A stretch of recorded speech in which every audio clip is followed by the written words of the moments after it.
할렐루야, 안녕하십니까? 오늘은 에고에이미 6번째 시간, 마지막 7번째 주제, 포도나무입니다. 네, 여태까지 6일 동안 함께 해주신 여러분 너무나 감사드리고, 그리고 오늘 아침은 어저께 말씀드린 것처럼 많은 확진자 때문에 각 가정에서 이렇게 온라인으로 또 같이 기도회 하겠습니다. 마지막까지 우리 기도회 함께 해주신 여러분 감사드립니다. 오늘 요한복음 15장 5절 함께 읽겠습니다. 나는 포도나무요 너희는 가지라. 그가 내 안에 내가 그 안에 거하면 사람이 열매를 많이 맺나니 나를 떠나서는 너희가 아무것도 할 수 없음이라. 아멘. 오늘 말씀은 우리 신앙의 가장 중요한 것을 우리에게 알려줍니다. 그것은 바로 우리 신앙의 본질은 바로 주님과 하나됨이라는 것입니다. 하나님께서 우리를 영적인 존재로 지으신 이유가 바로 여기 있죠.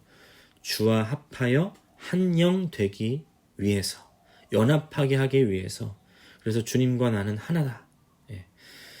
우리 신앙생활에 있어서 이런 인식이 굉장히 중요합니다. 하나라는 인식을 하지 않으면 우리 자꾸 이 이원론적인 삶, 주님은 주님이고 나는 나인 분리된 삶을 살게 됩니다. 그래서 교회 생활, 신앙 생활, 이것과 또 세상살이를 구분하게 되는 거죠.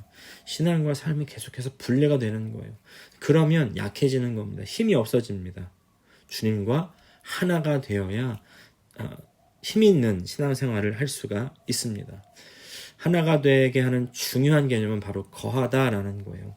거한다라는 말은 헬라어 메노라는 단어입니다. 메노, 머무르다, 기다리다, 남아있다, 붙어있다 라는 의미가 있습니다. 잠깐 함께 하는 것이 아니라 오래도록 같이 사는 것을 의미하는 거예요. 어떻게 하면 붙어있는 것일까요? 어떻게 해야 거하는 것일까요? 일도 가지 않고 직장도 가지 않고 교회에 나와서 매일 기도만 해야지 그것이 붙어있는 겁니까? 네. 붙어있는다는 것은요, 먼저 허락해야 된다는 겁니다. 먼저 주님이 들어오시도록 허락해야 돼요. 내 안에 거하면 이라는 말은 조건절로 들리는데, 네가 먼저 이렇게 하면 내가 이렇게 해줄게 라고 하는, 또 네가 먼저 사과하면 내가 용서해 줄게 라고 하는 그런 조건적인 말이 아니라요, 너희 안에 거하도록 허락해라, 부탁하는 겁니다. 마음을 열어 달라는 것입니다. 주님은 우리 속에서 살고 싶으신데 우리는 마음을 열지 않고 자꾸 쫓아내고 있어요. 주님 지금 잠깐 바빠요. 잠깐만요. 이거 먼저 하고요. 이 사람 먼저 만나고요. 이거 잠깐 보고요. 그 다음에요. 자꾸 다음 차례로 밀리죠. 우리가 서로 인사할 때 다음에 한번 봬요? 다음에 한번 식사해요? 이게 무슨 말이에요? 진짜 만나자는 말이 아닐 때가 많지 않습니까? 그냥 인사말이죠. 인사를 안 할 정도로는 멀지 않고, 그렇다고 당장 약속 잡아가지고 만나기는 조금 부담스럽다거나 친밀하지 않은 그런 상태한테 나중에 한번 봐요. 기회 되면 한번 봐요. 그리고 이제 만나지 않죠.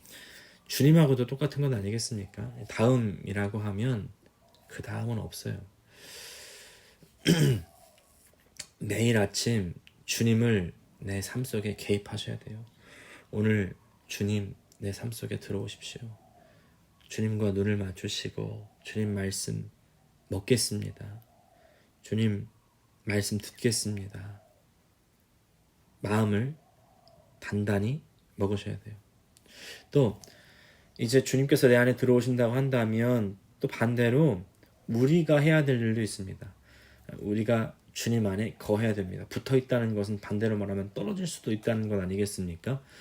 내가 주님으로부터 떨어지지 않도록 노력하셔야 돼요. 왜 우리가 막 사랑을 시작하는 연인들 같은 경우에 보면요, 연락을 끊지 않습니다. 계속 연락합니다. 계속 연락하고, 또 친한 사람들 연락하고 또 하고 또 합니다. 계속하죠.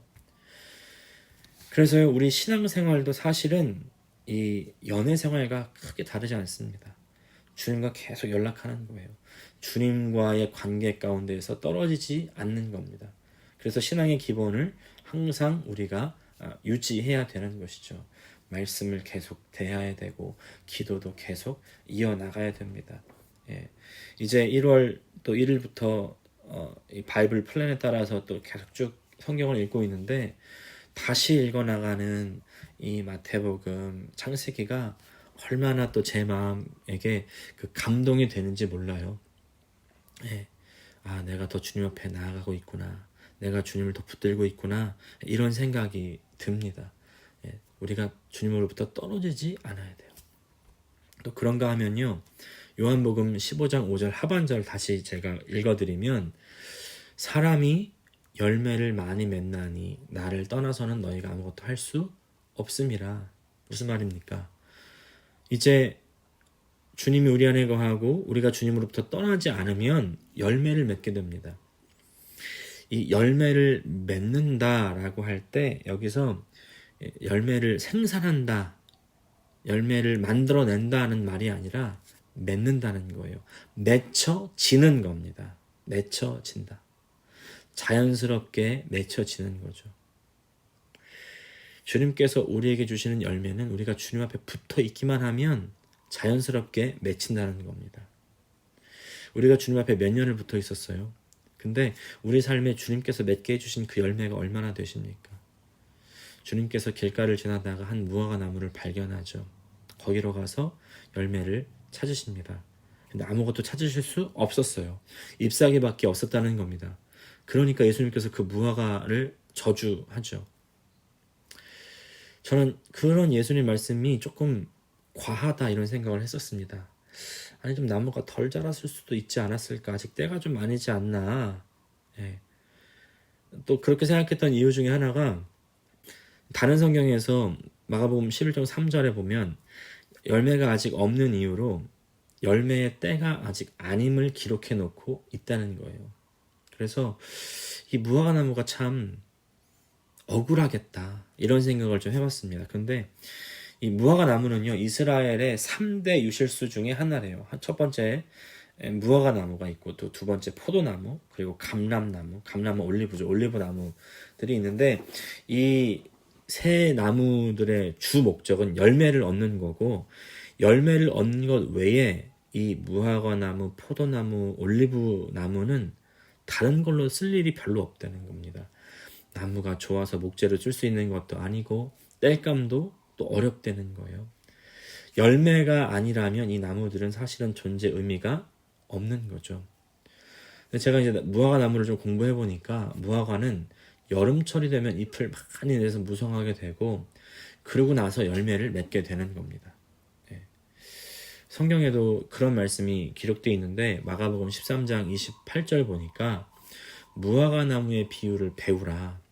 그 가지가 연하여지고 잎사귀를 내면 여름이 가까운 줄 아나니. 이제 무화과 나무 잎사귀가 생기고 무성해지는 것이 여름의 일인데 근데 아까 예수님께서 그 무화과 나무를 저주할 때 그 무화과 나무는 봄철이었거든요. 네. 근데 이제 봄철인데도 잎이 무성하다. 근데 잎이 무성했으면 열매가 있어야지. 근데 열매가 없네. 지금 이 무화과 나무는요 상태가 이상한 상태라는 것을 알 수가 있죠. 정상적인 상태가 아닙니다. 이제 많은 학자들이 무화과 나무는 이스라엘을 상징한다고 이렇게 말씀하는데 이야기하는데 잎사귀가 무성하다는 것은 무슨 말일까요? 그것은요 행위가 아주 많다는 거예요. 남들에게 보여지는 그런 멋진 일들이 많습니다. 당시에 이스라엘 사회의 주류였던 바리새인들 아주 모든 율법을 다 지키는 사람들이었죠. 누구보다 11조를 잘했고 길거리에서 큰 소리로 기도했던 사람들, 성경을 잘 알고 그냥 아는 것이 아니라 막 줄줄 외우고 해석해주고 가르쳤던 사람들입니다.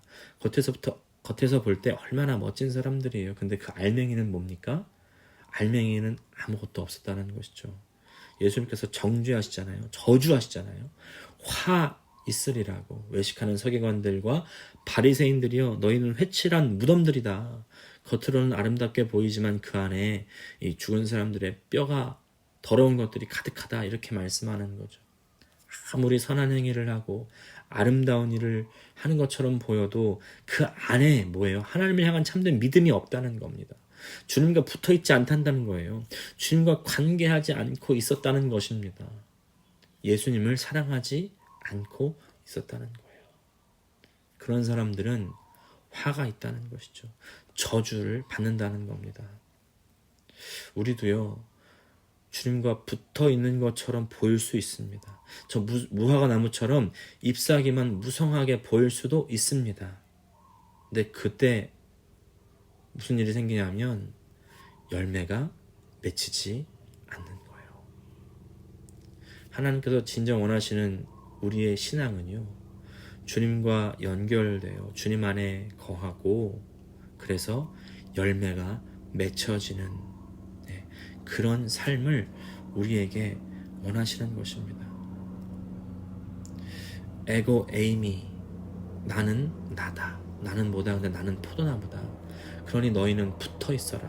붙어 있어라. 붙어 있으면 그 신앙의 열매는 자연스럽게 맺힌다. 신앙생활은요, 퍼포먼스가 아니죠. 신앙생활은 내가 그냥 혼자 만족하려고 하는 것이 아닙니다. 퍼포먼스가 화려하면 화려할수록 그 안에 비어있다는 것을 의미할 수가 있어요.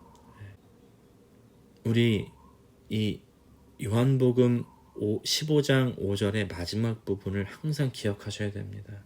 나를 떠나서는 너희가 아무것도 할 수 없다. 우리가요, 신앙생활을 한다고 할 때 한다는 것에 초점을 맞추면 안 됩니다. 아무리 많은 것들을 해도 주님으로부터 떨어져 있으면 아무것도 한 것이 아니게 되는 것이죠. 오늘 주님께서 주님 자신을 포도나무로 계시하시면서 우리에게 요구하시는 것은 나에게 붙어 있어라. 내 안에 거해라. 나와 함께 해라. 내가 너에게 힘을 공급해주고 생명을 공급해주고 내가 너의 모든 것이 되어줄게 라고 말씀하시는 것입니다. 오늘 이 에고 에이미 이 모든 말씀들을 마치면서 이렇게 저와 또 우리 모든 여러분에게 당부드리고 싶습니다. 우리 종교인 되지 말고 그리스도인 되실 수 있기를 간절히 축복합니다. 기도하겠습니다. 하나님 아버지, 오늘 우리가 주님 안에 거해야 된다는 것을 가르쳐 주심을 감사합니다. 주님으로부터 떨어지지 않게 하여 주시고 우리 신앙생활의 본질이 주님과 함께하는 것임을 다시 한번 기억하면서 오늘 주님과 함께하는 참된 그리스도인 되게 하여 주시옵소서. 에고 에이미로 우리에게 계시하시는 주님, 우리의 모든 것이 되어주시는 주님 감사합니다. 그 주님과 함께 이 길을 가게 하여 주시옵소서. 예수님의 이름으로 기도합니다. 아멘. 감사합니다.